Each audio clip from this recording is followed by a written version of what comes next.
Como siempre, es un gran honor y un gran placer tenerlos a todos ustedes aquí en Casa del Libro Total. Y como estamos en Casa del Libro Total, pues como ustedes siempre saben, tenemos la dicha de tener una cantidad de personajes que dan cultura, que dan las enormes proezas y las enormes buenas noticias de lo que tiene que ver con el mundo del libro. Hoy tenemos de invitado muy especial a Marcos González Espinosa. Él es actualmente director de la parte de humanidades, del sello de humanidades de Planeta. Antes voy a permitirme leer una pequeña reseña de él. Pues es originario de Laja, ecuatoriano, o sea, es de Ecuador. Y desde entonces siempre su vocación ha sido ser librero, gestor bibliográfico y cultural, pues con una vocación por las librerías y la promoción de la lectura. Reside en Bogotá desde el año 2013. Se desempeñó como librero y director comercial de Mr. Book en Ecuador y posteriormente del 13 al 19 estuvo a cargo de la dirección de la librería del Fondo de Cultura Económica de Colombia. Desde el 5 de agosto del 2019, ya una vez con años de experiencia en el país y hasta la actualidad, ejerce como jefe de producto para los sellos literarios y de humanidades del Grupo Planeta en Colombia. En este rol lidera procesos relacionados con reimpresiones, programación cultural en librerías, capacitaciones para libreros y otras gestiones comerciales y bibliográficas. Podemos decir que Marcos González Espinosa se considera antes que nada y que todo un gran lector y sobre todo un librero. Tiene esa necesidad real de contar los libros, los autores y llevarlos, y nos consta este trabajo que ha estado haciendo estos días aquí mismo en Bucaramanga. Y hoy, precisamente en la tarde, quiere compartir con ustedes un poco las hazañas de esos personajes que primero fueron libreros y que después se convirtieron en grandes editores, sobre todo en Barcelona, en los años 60 y 70, tres personajes en particular, Beatriz de Moura, también Fernando Purrúa, ¿sí? Y finalmente hay un tercer personaje de Carlos Barral, por supuesto de la editorial Seix Barral. Así es que bueno, bienvenidos a todos ustedes. Hemos hecho y lanzado esta invitación a todo el grupo de libreros también, de editoriales grandes y pequeñas y sobre todo de los autores, para empezar a conocer desde primera mano y sobre todo desde la voz de Marcos González Espinosa este oficio que sobre todo es una pasión y cuenta una historia que esta mañana conversábamos con él, que hay que hacerla, que hay que escribir la historia de los grandes libreros que fundaron editoriales que aún hoy, décadas después, siguen dando la pauta en la edición de los mejores autores y mejores títulos. Así que, por favor, les pido un gran aplauso para Marcos, para darle la bienvenida. Muchísimas gracias y de verdad, pues, enhorabuena por esta maravillosa visita que has hecho aquí a Bucaramanga. Te agradecemos muchísimo. Estoy feliz con esta gran convocatoria. Gracias, amigas y amigos que han venido esta tarde a acompañarme. He tenido en este viaje a Bucaramanga dos estupendos anfitriones. Gracias, Daniel, gracias, Sandra, por hacerme sentir en mi tierra y también por ser unos anfitriones inmejorables. Muchísimas gracias. Hace 2 semanas, del 25 de abril al 11 de mayo, se desarrolló en Bogotá la Feria del Libro Internacional más importante del país, y después de Guadalajara, que es el centro neurálgico del libro en Latinoamérica, una feria que se desarrolla en noviembre. Yo creo que la de Bogotá ha tomado un protagonismo muy importante dentro del circuito de ferias latinoamericanas. Luego estaría Buenos Aires.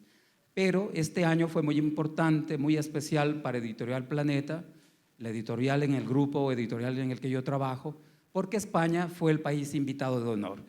Y ahí es cuando yo me entro a la historia, me adentro en la historia que más me apasiona, que es la historia de la edición española, porque es abundante, rica, es potente, robusta, y además los editores de los que voy a hablar esta tarde, Beatriz de Moura, Carlos Barral y Francisco Porrúa, reinventaron el trabajo de la edición en Hispanoamérica, y ya van a ver por qué. Vamos a hacer un recorrido no solamente por su vida, sino también por su obra.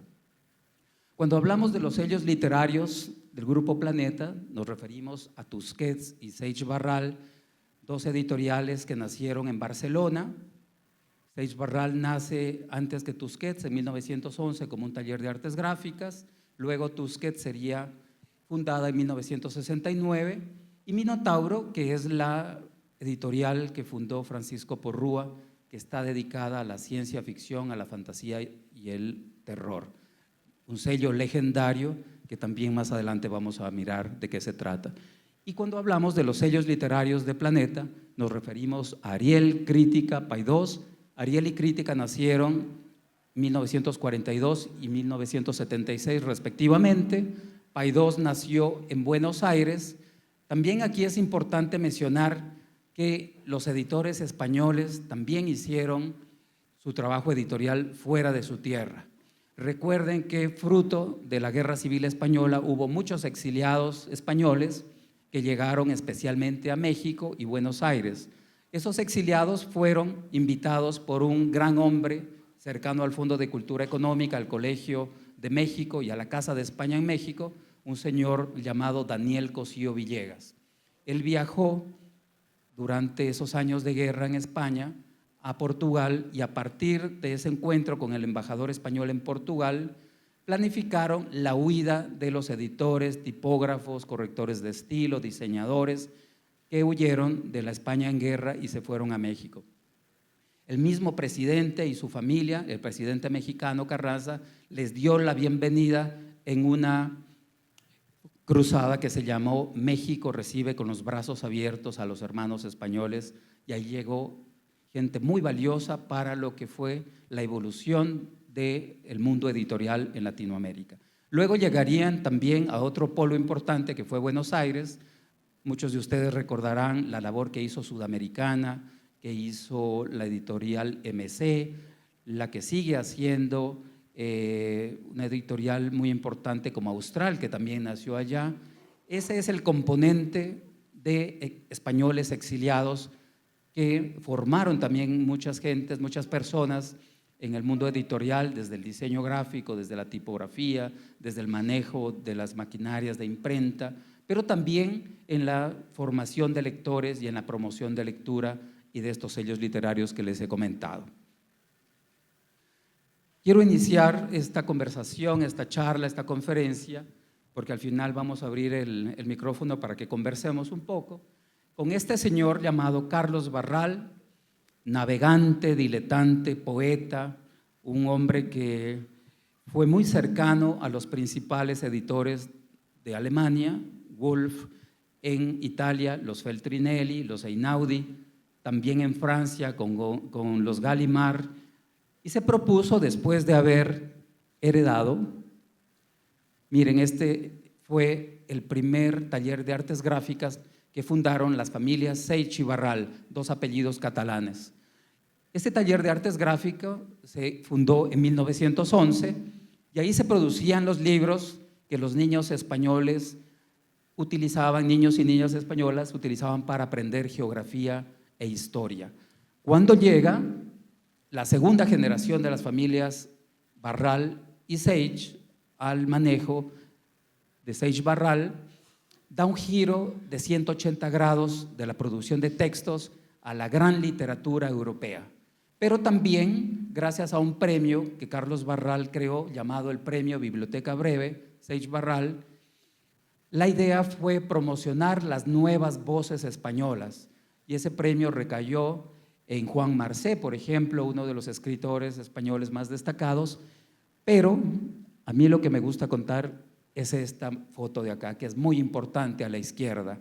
Ahí vemos a Carlos Barral con la pierna cruzada en un momento que es históricamente muy importante, porque está leyendo el veredicto del premio Biblioteca Breve del año 1962 y se lo gana un jovencísimo escritor peruano llamado Mario Vargas Llosa.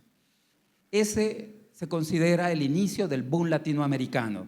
Luego llegarían al catálogo de Seix Barral autores como José Donoso, de Chile, Alejo Carpentier, de Cuba, llegaría también García Márquez, de Colombia, y muchos otros autores importantes de lo que conocemos como el boom latinoamericano. Hubo una gran cantidad de personas que confabularon para que esto ocurriera. Otro ser muy importante del boom latinoamericano en su inicio fue la agente literaria llamada Carmen Balcells, otra mujer española que la llamaban la mamá grande de los escritores como Vargas Llosa y García Márquez. Ella fue quien impulsó sus carreras y también se propuso defender los pagos que tenían que hacer por las reimpresiones, por las nuevas obras, es decir, defender el patrimonio de esos jóvenes escritores que en aquella época estaban muy relacionados con la cultura, con la bohemia y también con los cambios sociales, y no estaban muy pendientes de sus cuentas personales financieras. Ella era quien custodiaba esos ingresos y también esas reimpresiones que tuvieron estos libros. Al lado he puesto una foto que es muy importante también porque está escrita en francés y es un testimonio de cuando el libro de Vargas Llosa es contratado y traducido al francés. Una de las primeras lenguas que adoptó, él había vivido en París, entonces había gente que ya conocía su trayectoria, su gran valía como escritor, y este es el inicio, como les decía, de ese boom latinoamericano. Si hablamos de las primeras ediciones de Seix Barral, estas eran las portadas. Cómo han variado, cómo han cambiado, cómo ha evolucionado el diseño editorial es muy importante. Eran más coloridas en el aspecto de las fotografías que ocupaban prácticamente toda la portada. Ahora los libros de Seix Barral son blancos, muy blancos, más adelante van a ver. Los españoles dicen, ahí está la mancha blanca de Seix Barral cuando llegan a una librería, porque se nota la presencia, la fortaleza de este sello. Y acá nos encontramos con autores primordiales de la cultura y de la literatura europea como Ítalo Svevo, con La conciencia de seno, un libro en donde se burlaba un poco del psicoanálisis. También Días enteros en las ramas de Marguerite Duras, la gran escritora francesa, también cineasta. La playa de Cesare Pavese, autor italiano, suicida. Y finalmente he puesto, solo como una muestra, una de las portadas de Yukio Mishima, El pabellón de oro. Esta fue una de las primeras producciones bibliográficas y comerciales de Seix Barral. Miren toda esa nómina fabulosa que da buena cuenta, no solamente de Europa, sino también incluso de Asia con Yukio Mishima, autor que no ganó el premio Nobel, pero lo ganó Yasunari Kawabata, gran amigo de él. Los dos se tenían una estima y una admiración profundamente grande y que trascendió en el tiempo. Kawabata sí ganó el premio, es el primer premio japonés en 1968. Yukio Mishima murió después de un ritual en el cual se desgarró su estómago y bueno, esa es otra historia que en algún momento podemos contarla. Otros libros importantes, pasamos de Europa y Asia ya hacia Latinoamérica.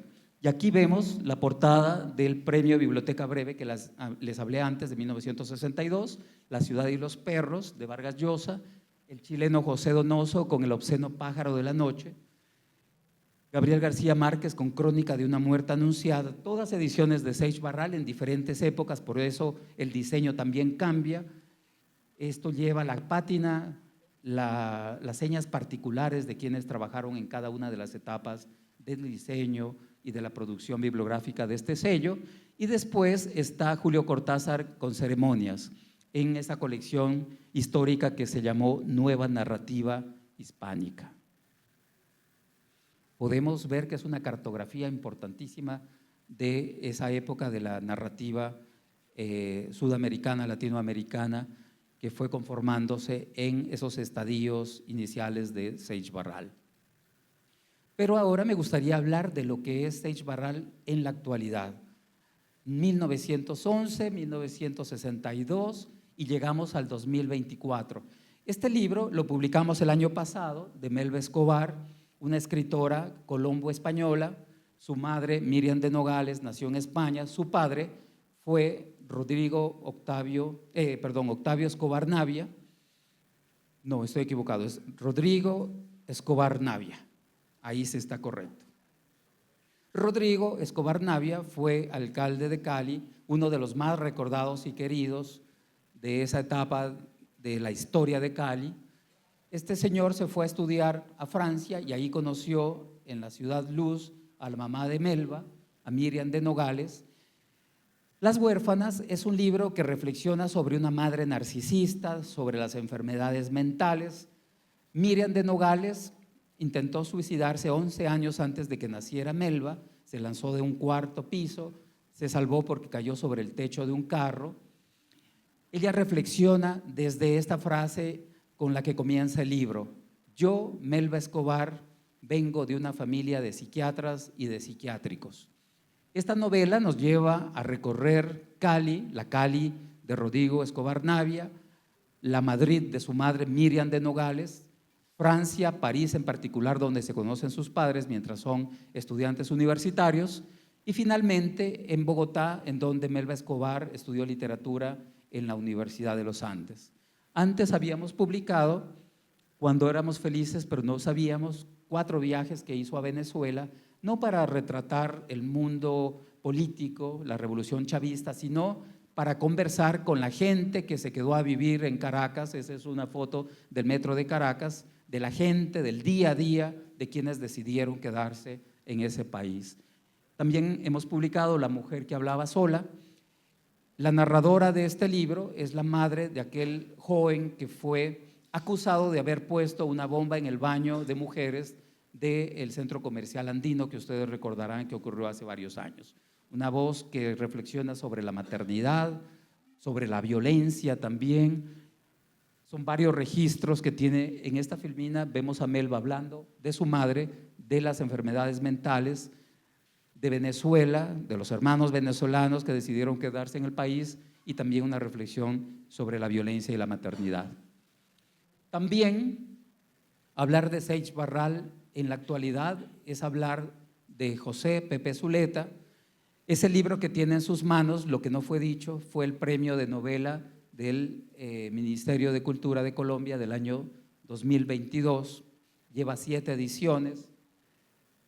Lo que no fue dicho cuenta la historia.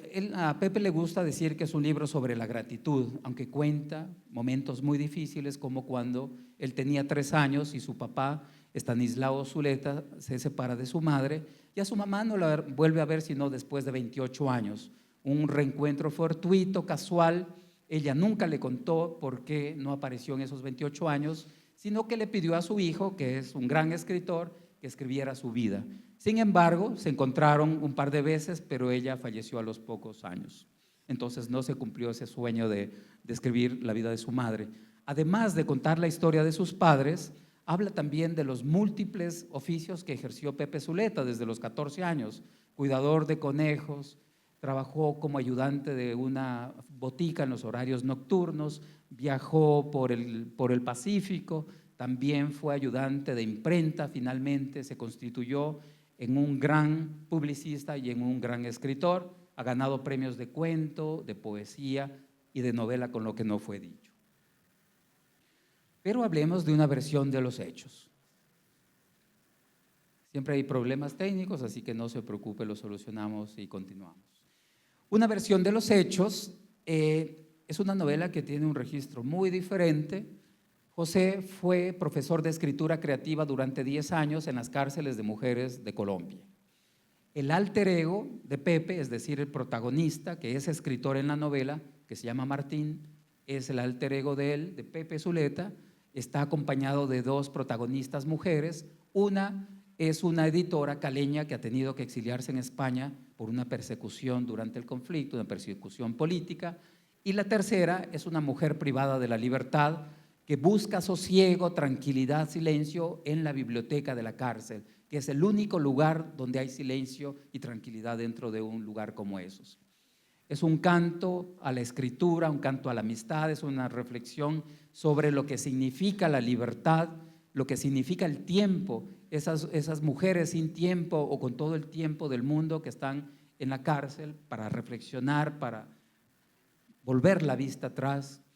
Es también una reflexión sobre el tiempo que nos queda y el tiempo que hemos perdido o que hemos ganado en la vida. A este autor lo conocemos todos, icónico, legendario, es una leyenda viva. En ese libro de guiones quiero contarles la historia de cómo Andrés Caicedo en el verano de 1975 llega a Los Ángeles con una gran ilusión, encontrarse con un director de cine de terror de bajo presupuesto llamado Roger Corman.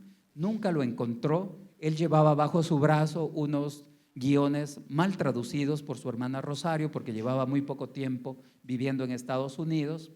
Ese encuentro no se dio, muchos amigos cercanos dicen que eso aceleró también y fortaleció ese deseo de suicidarse prontamente en 1977.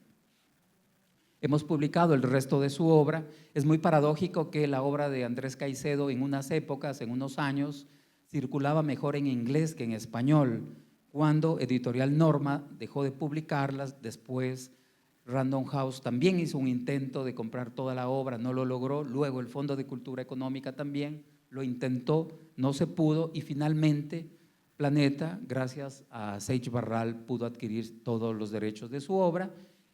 Esperamos el próximo año cerrar este ciclo de las obras completas de Caicedo con un tomo muy importante sobre su trabajo cinematográfico, sobre la crítica cinematográfica. El tomo se llama Ojo al Cine y es el resultado de este Cineclub de Cali legendario, mítico, que él fundó y lideró durante muchos años. Esperamos tener ese tomo, que va a ser muy extenso, para la Feria del Libro del próximo año de 2026.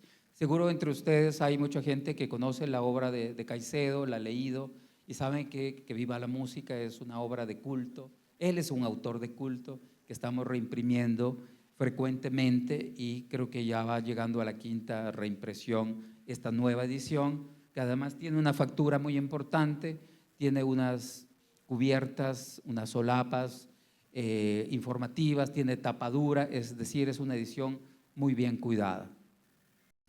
Bueno, nos quedamos acá con Andrés Caicedo y hablamos de los guiones. Verano del 75, nos encuentra con Roger Corman y entonces continúa su vida en Cali y terminaría muy tempranamente. Y seguimos en Cali, miren, Pepe Zuleta Cali, Andrés Caicedo Cali y también Sandro Romero Cali.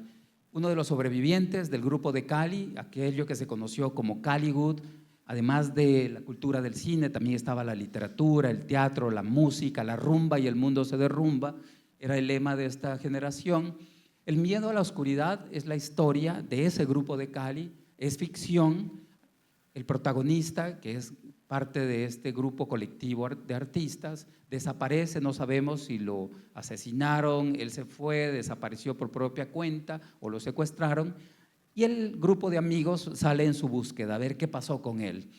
Pero el contexto histórico es el grupo de Cali, años 70 y todo lo que ocurrió alrededor de Caliwood.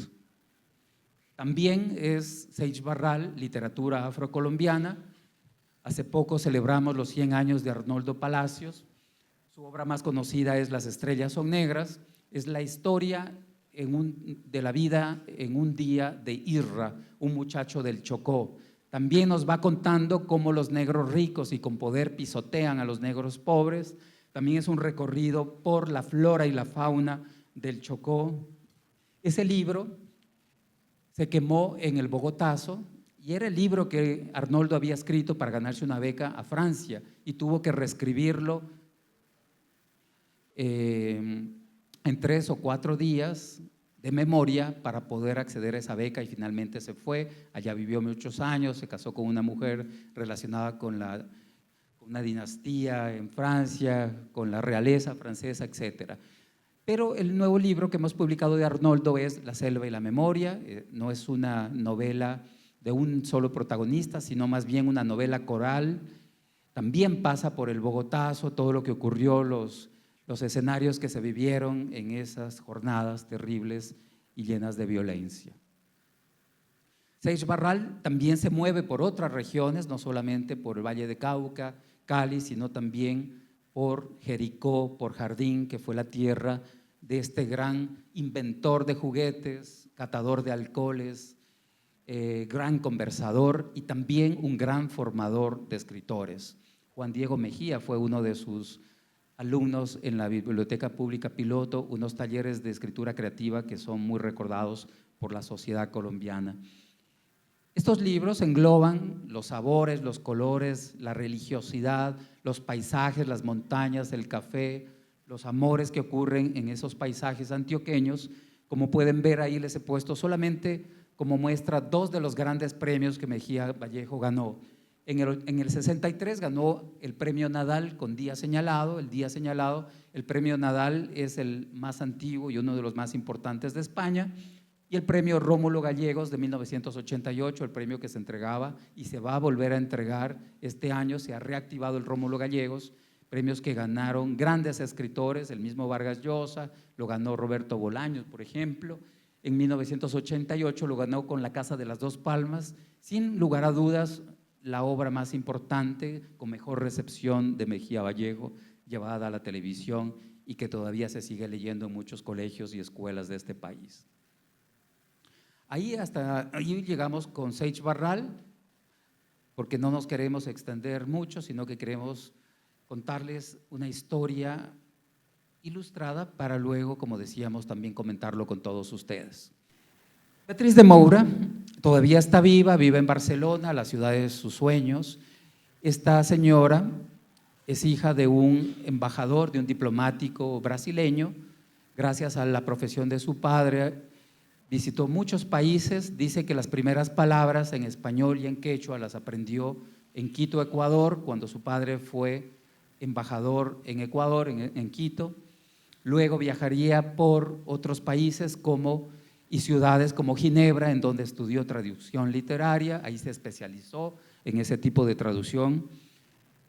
Luego llegaría a Barcelona y no solamente se enamoró de la ciudad, sino también de un hombre, arquitecto, diseñador llamado Óscar Tusquets, por eso el nombre de esta editorial. Ella se había formado en 2 editoriales antes de fundar su editorial propia. Primero en Gustavo Gili, que ustedes recordarán, que es una legendaria editorial de diseño y arquitectura. Luego se formaría en Lumen, la editorial que regentaba su cuñada, Esther Tusquets. Sin embargo, ellas no eran compatibles en las temáticas que querían publicar. A Beatriz le gustaban las novelas y las temáticas marxistas, también aquellos textos marginales, por eso una de las primeras colecciones se llamó así. Y como a su cuñada no le gustaban esas temáticas, no quería publicar los libros que a Beatriz le interesaba publicar, le dijo: te dejo con tu editorial Lumen, que yo me voy a fundar mi propia editorial para publicar lo que a mí me gustaría leer. Y se va a publicar Tusquets. A la izquierda ya la vemos con más años. Ella adora a Albert Camus, por eso está al lado de su retrato. Cuenta en sus memorias que un día estaba en la Feria del Libro de Frankfurt, que es la más importante. Allí se negocian los derechos de los libros que vamos a leer al siguiente año después de esa feria. Es una feria muy importante. Inicialmente había sido una feria solo para profesionales y con el tiempo se fue ampliando al público en general. Recordemos que las ferias del libro nacen aproximadamente a finales del siglo XII y no se negociaba libros, sino manuscritos, que eran unos mamotretos gigantescos. Esos manuscritos no tenían el nombre como ahora, el nombre de los libros en la portada, ni el nombre del autor. Tampoco tenían paginación hasta que llegó un editor llamado Aldo Manucho y dijo: vamos a ponerles el nombre, vamos a poner paginación. Fue también el inventor de la letra itálica, un verdadero genio de la edición, Aldo Manucho. Él vivió un poco más adelante en el siglo XV. Pero nos quedamos acá.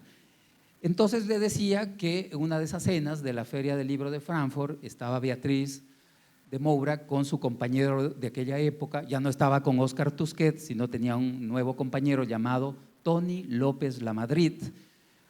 Él se encargaba de los temas administrativos y Beatriz se encargaba de la parte bibliográfica.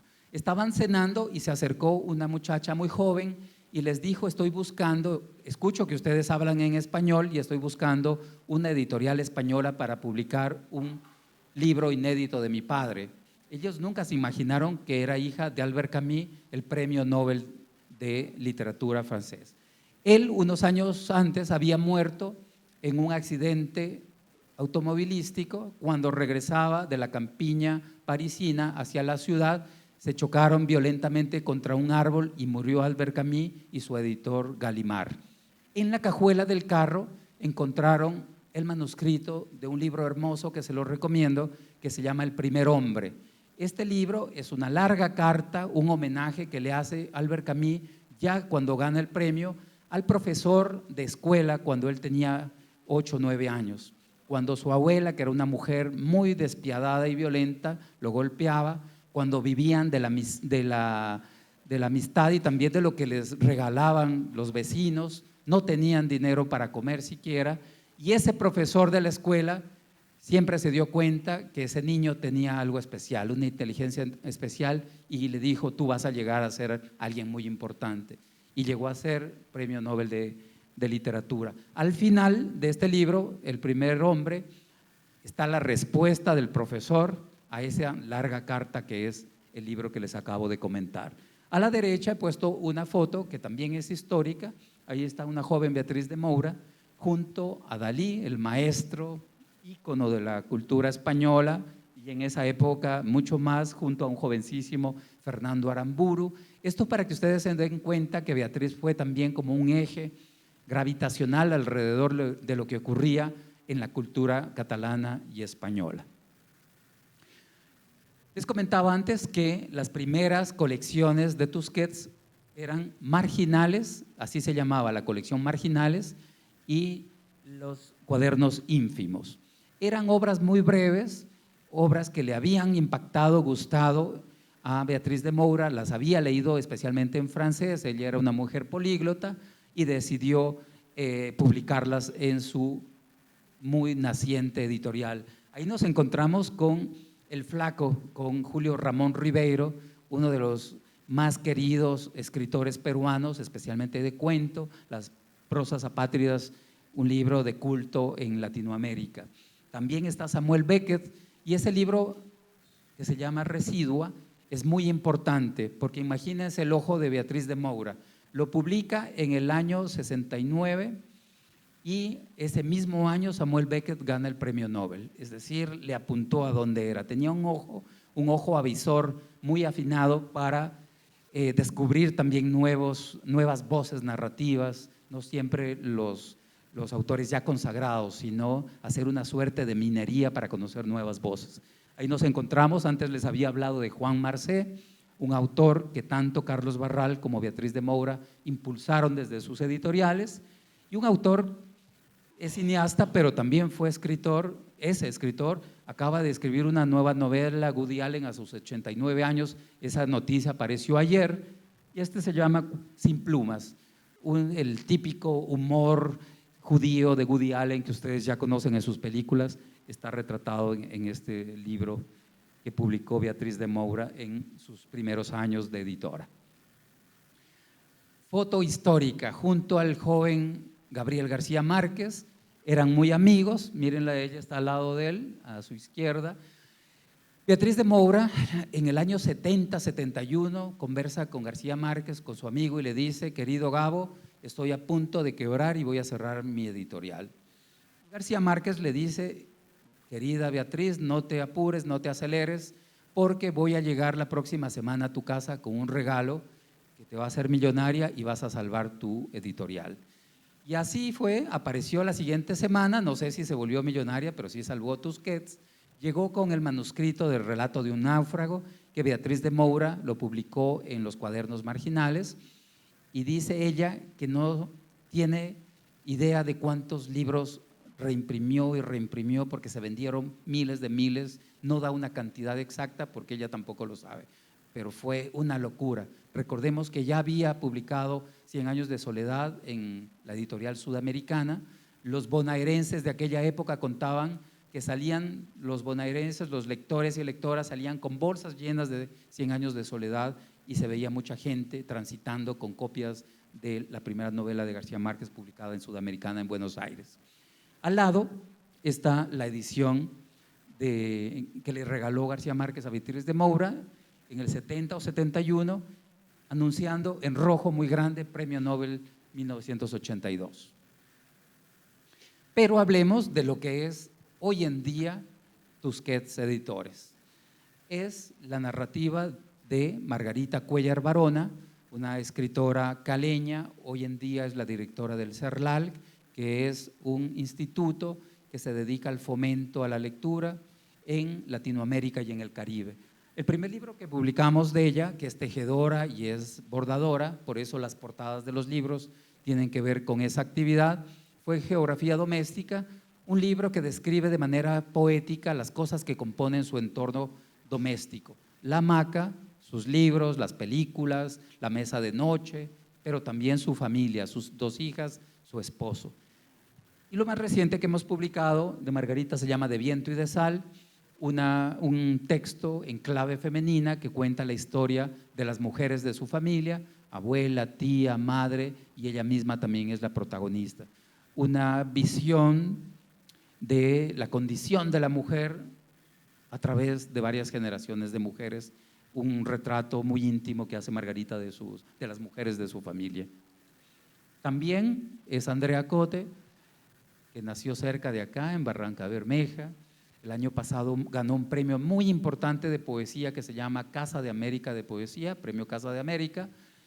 Este libro, que se llama Fervor de Tierra, recoge prácticamente toda su obra, desde Puerto Calcinado hasta unos textos inéditos, en donde el territorio, el cuerpo femenino como un territorio violentado, transitado, olvidado y violentado, como dije antes, es protagonista de esta poesía profunda de Andrea. Ahí están los poemarios que incluye: Puerto Calcinado, La ruina que nombro, En las praderas del fin del mundo, Chinatown a toda hora, y los otros poemas que en esa época estaban inéditos. También es esta joven escritora, Laura Ortiz Gómez, que ganó el premio Elisa Mujica con un bellísimo libro de cuentos llamado Sofoco, que lo publicó Laguna Libros. Este es el primer libro con Tusquets. Ella vivió en San Telmo, en una casa legendaria de ese barrio de Buenos Aires, que fue conventillo en la época inicial del siglo pasado, 1918 aproximadamente, en donde vivían decenas y decenas de migrantes de Europa del Este. Las protagonistas son 2 mujeres que llegaron a Buenos Aires desde Ucrania, vivían hacinados, vivían de una manera muy desorganizada en esta casa, y las mujeres organizaron una huelga que se llamó la huelga de las escobas, por eso la portada. Y la finalidad de esta huelga era protestar y derrumbar el ascenso de los impuestos y de los arriendos en las casas renteras o conventillos en donde vivían estos migrantes de Europa del Este. Es muy hermoso cuando inicia la novela y la primera voz narrativa, que es muy fuerte, muy poética y muy robusta, es la voz de la casa. Así inicia esta novela, que habla sobre unas mujeres que toman las riendas y que toman las escobas para barrer la inmundicia del capitalismo, como ellas decían en aquella época. Vamos con otra Margarita, en este caso Margarita Borrero. Ella es barranquillera, ha vivido en varios países, ahora está viviendo en Bogotá, es profesora de escritura creativa en la Escuela de Madrid, de Escritura de Madrid, con uno de los cuentos que es protagonista en este libro, es el último cuento de este libro, que se llama Rituales de Apareamiento. Ese cuento, llamado Álbum Familiar, ganó el premio de cuento La Cueva, que es uno de los más importantes de este país, y cuenta la historia de un padre de familia que ha sido coleccionista de cámaras analógicas fotográficas, y nos va contando y narrando las fotos, los momentos que captó y que captaron también todos los miembros de su familia con esas cámaras analógicas y cuáles eran las emociones, la intención de cada una de esas fotografías. me gusta mucho hablar de Nobara Hayakawa porque es una bogotana de origen japonés. Sus padres son los señores que están ahí en esa foto.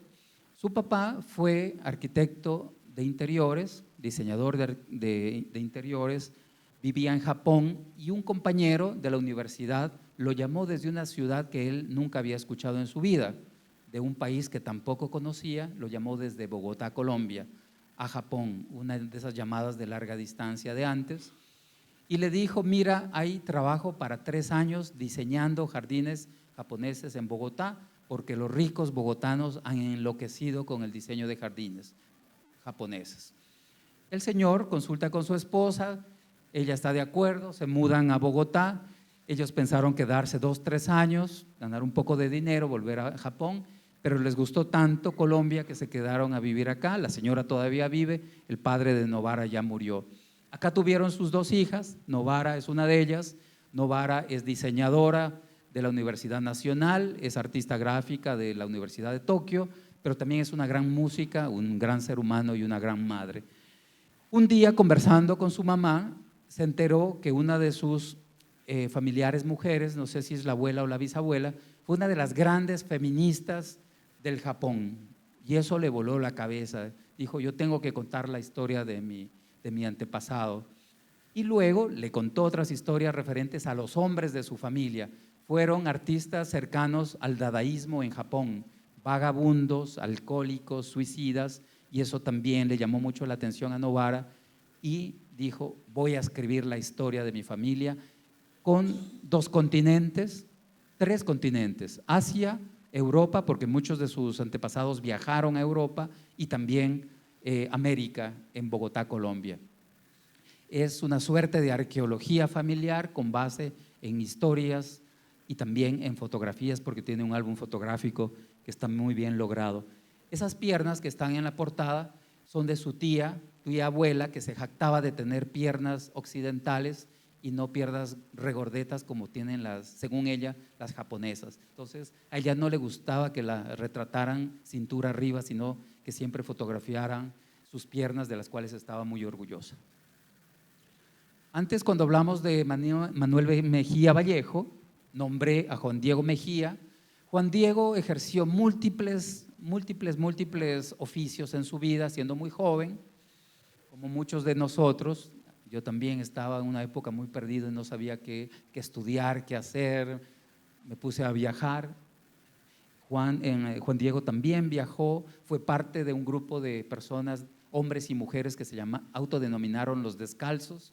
Tal vez algunos de ustedes saben que el MIR en sus inicios conquistó a jóvenes para que dejaran la universidad y se fueran al campo a conversar con los campesinos. Ellos decían a ganarse el corazón antes de la mente del campesinado colombiano. Formaron clubes de teatro, gente que escribía, clubes de escritura, etcétera. Uno de los Descalzos fue Juan Diego Mejía, y hay mucha gente. Ayer hay una librería acá que se llama Ateneo 773. Jaime también fue uno de los Descalzos. Ayer me contaba eso. Es parte de un libro que se llama Solo teníamos el día y la noche, que es la historia de los Descalzos. Pero este es otra cosa. Este es un libro que desde la ficción nos habla de una historia verdadera que conoció Juan Diego. Un chico joven, un soldado joven colombiano, le contó la historia que vivió en el Urabá antioqueño. Una noche salió a patrullar y pisó una mina antipersona. Por eso la portada es impresionante, capta muy bien la idea. Pablo ha perdido su pierna, su vida está en declive, no quiere seguir viviendo, está pensando en el suicidio, acabar con su vida, pero el otro protagonista es su padre. Y su padre se ha inscrito en un grupo que corre todas las mañanas, las madrugadas, en el estadio de Envigado, en Medellín, porque quieren participar en una maratón que se va a desarrollar en esa ciudad y darle una lección de vida a su hijo, que está destruido después de ese accidente. La tercera voz, protagonista y narrativa, es un escritor, que en este caso es el mismo Juan Diego, es el alter ego de nuestro escritor, que cuenta la historia de Pablo y de su padre, y también él es parte de ese grupo de personas de la tercera edad que se están entrenando para la maratón. El grupo de hombres que trotan todas las mañanas se llama Los Pájaros Dormidos. Puede tener connotaciones de muchas índoles, pero claro, esa es la lección que le da el padre de Pablo después de ese accidente. En abril de todos los años, Miguel Torres, dramaturgo colombiano, escritor, el autor de la trilogía de Bogotá, que se centra en los hechos que ocurrieron en el Bogotazo, monta una obra de teatro. En este año fue la obra de teatro El crimen del castigo, con base en el libro homónimo, para recordarnos lo que ocurrió esos días, esas jornadas muy violentas, en donde se quemó el libro de Arnoldo Palacios, que les hablé antes, Las estrellas son negras, y creo que eso le da un nuevo impulso a la vida de Miguel, que también es el autor de La Siempre Viva, esa obra que habla sobre la toma del Palacio de Justicia y la muerte de una muchacha joven, que ustedes también lo conocerán. Hasta ahí Tusquets. ¿Cómo vieron ese recorrido de Tusquets? Está interesante, es una muy buena nómina de autores, ¿no? Hola. No, mira, quisiera hacerte dos preguntitas y un comentario breve. Es acerca que, bueno, Tusquets ha mantenido esa línea que me parece súper particular, lo que mencionaste al principio, sí, de esa señora Beatriz Moura, Moura, que me parece fascinante de la editorial, por ejemplo, en Argentina con Juan Forn, que fue quien invita a Camila Sosa, claro que estaba sí, en ese trasegar en Córdoba, en ese trasegar y en su tránsito de vida, y le dice, bueno, tráeme el manuscrito porque tú tienes algo ahí para contar. Entonces, bueno, ahí ese instinto de Juan Forn, ese instinto es, y de la persona editora, llámese señor o señora, es algo, digamos que muy particular, es algo muy exquisito, porque Juan Forn, que ya falleció, infortunadamente, se da cuenta de eso. Y bueno, Camila Sosa Villán, o sea, como pan caliente está vendiendo y siempre la publica Tusquets. Bueno, quería hacer ese comentario. Otra pregunta, que esa foto de Dalí me causa particular atención, y si tienes los nombres de todas las personas que están ahí presentes, esa foto.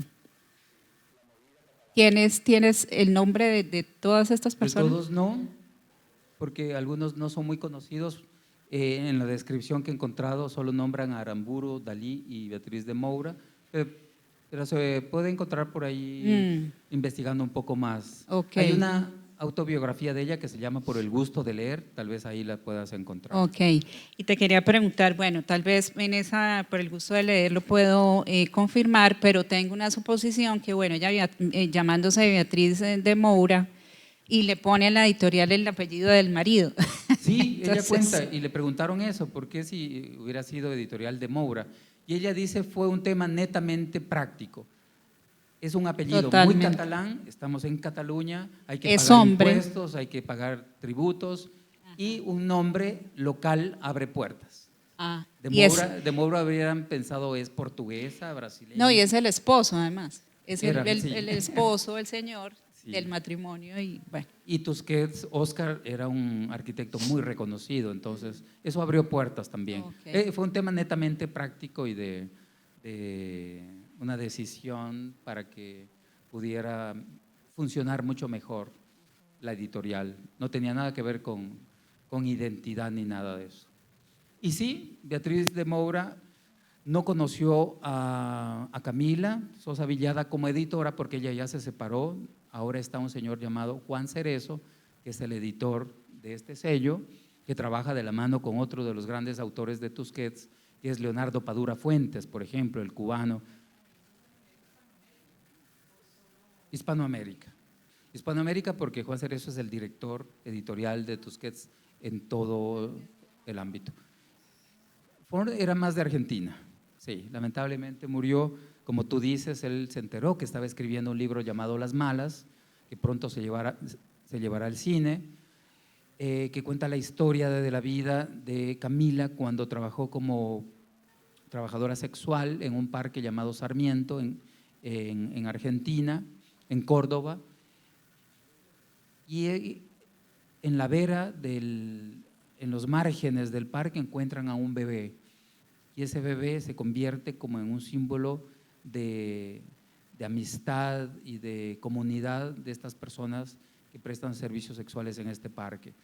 Ella tiene una charla TED que es muy conmovedora porque cuenta todo lo que le decía a su padre y le decía: tú vas a morir degollada, te la van a dejar tirada en una carretera, y ahora le dice: padre, soy premio Sor Juana Inés de la Cruz, con este libro Las Malas, que se entrega en México, uno de los premios más importantes de Latinoamérica, y sigue escribiendo, está escribiendo poesía. Ahora vamos a publicar un libro sobre una reflexión sobre la lengua española, sobre el acto de escribir.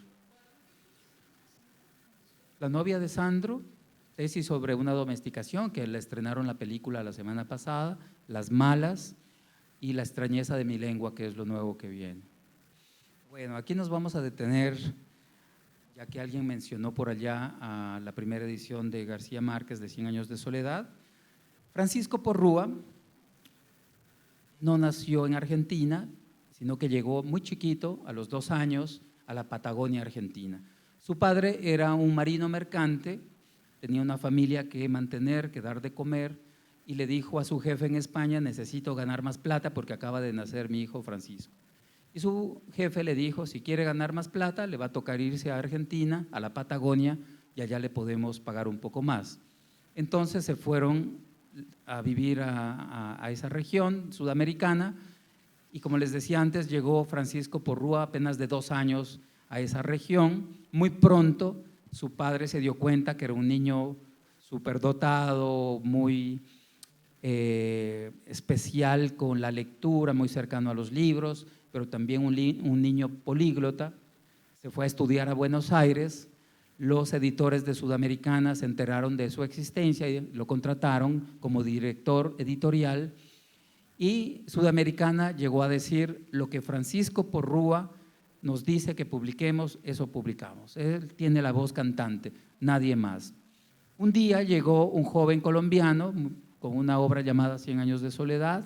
Él es el primer editor de 100 años de soledad cuando trabajaba en Sudamericana, pero también fue el primer editor de otra gran obra, Rayuela, de Julio Cortázar.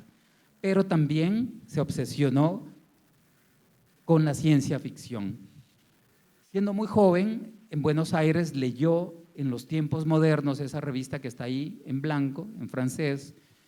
Su director era Jean-Paul Sartre, el filósofo existencialista, y leyó un texto llamado Ray Bradbury, el poeta de la ciencia ficción.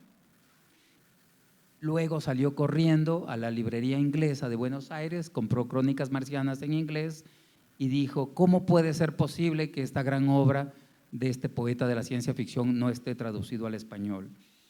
Y gracias a esa lectura fundó en 1955 Editorial Minotauro, una editorial dedicada a la ciencia ficción. Este hombre fue tan particular, tan prolífico como traductor, que se inventaba nombres para traducir. Dice que trabajaba traduciendo libros de 5 de la tarde a las 10, 11, 12 de la mañana, toda la noche y parte de la mañana. Cuando la traducción estaba muy bien hecha, ponía traducido por Francisco Porrúa. Cuando estaba menos bien hecha, ponía el nombre de su abuelo, Abelenda. Y cuando estaba mediocremente traducida, se inventaba apellidos y los iba bautizando a los traductores. Es lo mismo que hace Pessoa con la poesía, Alberto Caeiro, Reis, etcétera, pero él siendo traductor. Era un hombre, una bestia como traductor, en el buen sentido de la palabra, dedicándole muchísimas horas a la traducción. La ciencia ficción de origen anglosajón circulaba en estas revistas llamadas pulp, P-U-L-P, pulp. Y eran consideradas, todavía mucha gente la considera literatura menor, un género menor de la literatura. Porrúa nunca pensó de esa manera, si no, no hubiera fundado Minotauro. Él pensó que era un género que hablaba de mundos posibles o de la ficción especulativa. Ficción especulativa que ahora se vuelve realidad. Miren lo que está haciendo Elon Musk queriendo conquistar Marte. Ray Bradbury en el 55 ya publicó en español sus Crónicas Marcianas, que habla de viajes de ida y vuelta entre la Tierra y Marte, como Julio Verne lo hizo en su época y tantos otros visionarios de la literatura. Esa primera edición de Crónicas Marcianas contó con un prólogo de Jorge Luis Borges.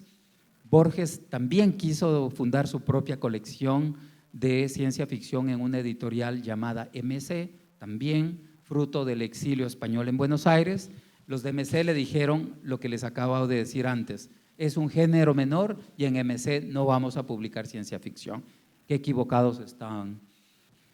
Luego, con los años, Porrúa se entera que existe un escritor de fantasía llamado J.R.R. Tolkien. Los derechos del Hobbit habían sido comprados por una editorial llamada Fabril. Hicieron una traducción, los Fabril hicieron una traducción totalmente canalla y mediocre que enfureció a Tolkien y dijo: estoy en desacuerdo. Imagínense que de Hobbit lo trasladaron al español como el Jovito. O sea, tradujeron todo muy mal. Tolkien dijo: eso es una porquería de traducción, hay que sacarla del mercado. Se enfureció mucho. Luego los derechos, estuvo a punto de comprarlos un gran editor argentino, Muchnik, Mario Muchnik, argentino que vivió en varios países de origen judío. No le alcanzó la plata y finalmente las compró Francisco Porrúa, y todo Tolkien está publicado bajo el sello Minotauro, no solamente las obras de ficción, La Torre, El Señor de los Anillos y El Silmarillion Hobbit, sino que también una serie de libros complementarios en gran formato, La lengua de los elfos, los mapas de la Tierra Media. Hay más de 80 libros que él dejó casi terminados, que están en las bibliotecas de sus herederos esperando ser publicados. Es un portento de legado que nos dejó Tolkien. Una vez, un año, cuando Francisco ya estaba muy viejo, él ya murió, estaba muy viejo, cercano a los 90 años, quiso vender su editorial y los compradores le dijeron: de su editorial lo único que vale la pena es Tolkien, dejando o echando al traste todo lo que había hecho con Ursula K. Le Guin, con Philip K. Dick, con el mismo Bradbury, con Aldis, con Ballard, con tantos otros íconos de la ciencia ficción. Pero hablemos de lo que es Minotauro hoy en día. Minotauro publica libros nuevos, voces nuevas, pero también hace lo que llamamos rescates editoriales. ¿Qué es un rescate editorial? Es un libro que está durmiendo el sueño de los justos en unos catálogos olvidados. Fue publicado hace muchos años, tal vez no tuvo el desempeño comercial o ya cumplió su vida comercial y lo dejaron olvidado en un catálogo. Entonces, lo que hacemos es volver la vista atrás, rescatarlos de ese olvido y darles una nueva vida como un rescate editorial. Joan Samson era una de esas autoras que estaba durmiendo el sueño de los justos, olvidada, pero es momento de rescatarlo, y este libro, El Subastador, nace de una experiencia personal de ella.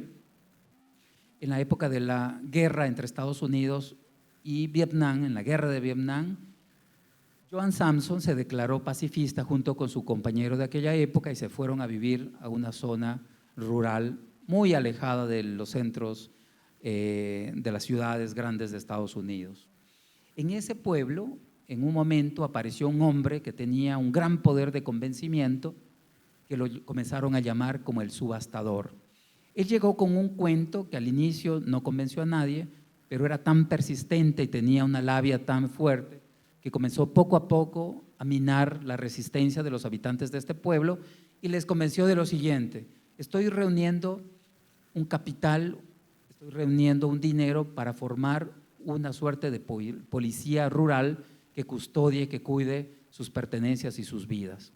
Al inicio nadie le paró bolas, como dije antes, y le entregaban cachivaches que tenían en una bodega, hierros viejos, ruedas viejas de coches y un poco de basura que tenían ahí.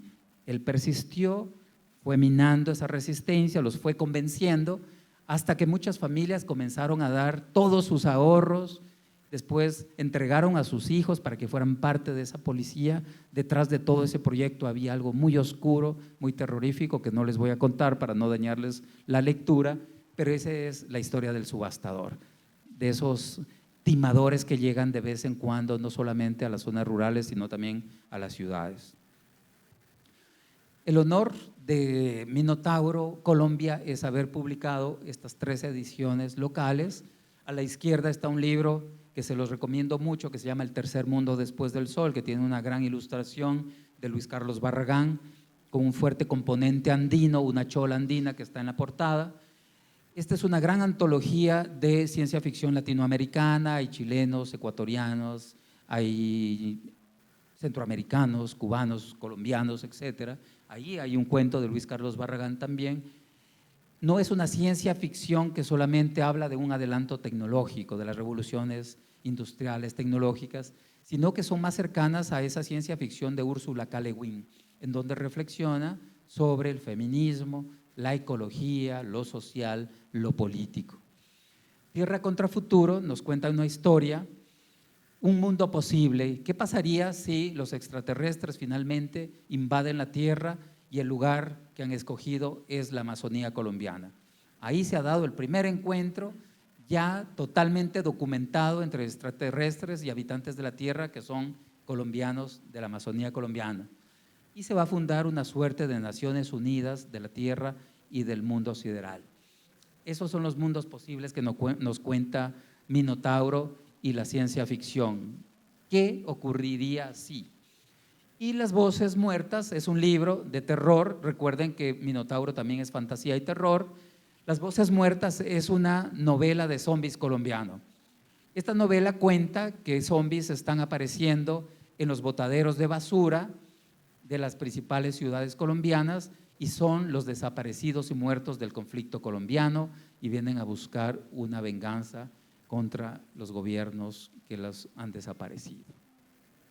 La columna vertebral de Minotauro, Tolkien, que estamos rescatando y estamos publicando libros de gran formato. El mundo Tolkien no es un mundo, es un universo y existen fanaticadas a nivel mundial que cada vez que hay un libro nuevo o una edición nueva de un libro que ya ha sido publicado, lo vuelven a comprar y tienen bibliotecas enteras dedicadas a su autor favorito. Estos son los autores internacionales de Minotauro. Como pueden ver, es una nómina increíble. Los grandes clásicos de la ciencia ficción, Bradbury, Dick, Orwell y Ursula K. Le Guin, son parte de este mítico sello de ciencia ficción. Pero también hay voces nuevas. En el caso de este gringo que se llama Grady Hendrix, que estuvo hace 2 años en la Feria del Libro de Bogotá, la prensa especializada en literatura de terror dice que es el heredero literario de Stephen King. Está a ese nivel. El territorio que él narra en toda su obra es Carolina del Sur, el estado donde él nació, y la obra, los héroes o las heroínas de sus novelas están dedicados a su madre. Es protagonista como la heroína de estas novelas y de estas historias que él cuenta. Guía del Club de Lectura para Matar Vampiros es un libro que habla sobre una mujer que podría ser la madre de Grady Hendrix, que se ha matriculado en un club de lectura de clásicos, pero a ella no le gustan los libros clásicos. Entonces abandona ese club de lectura y funda un club de lectura de memorias de criminales en serie. Ella vive en un club residencial en donde ha llegado un hombre muy guapo, muy amable, y paralelamente comienzan a aparecer unos niños afroamericanos con signos de haber muerto a manos de un vampiro. Y como esta mujer y sus compañeras del club de lectura están muy embebidas en las lecturas de criminales en serie, llegan a la conclusión de que ese hombre guapo, nuevo en el barrio, es un vampiro y está matando a los niños. Y comienzan a investigar. Es una novela que además, la virtud de Grady Hendrix es unir terror y humor, cosa que no es fácil hacerlo. Es un genio de la literatura, genio de la literatura. Pero también son nuevas voces latinoamericanas. Solange es una escritora guayaquileña. El escenario donde ocurren estos cuentos, estos relatos de horror, son las aulas universitarias. Ella, esa idea, crea situaciones terroríficas que ocurren en el aula donde ella también es profesora de la Universidad de las Artes en Guayaquil. Y también es un homenaje a aquellos cuentos de terror latinoamericano, Julio Cortázar, Alejo Carpentier, también tocados por lo fantástico. Y ella es parte de lo que ahora se conoce como el gótico tropical o gótico andino, como esta chica Ojeda, que también cultiva este género, cuentos y historias de terror que ocurren en los Andes. Y muchas gracias por acompañarme en esta tarde y muy amables.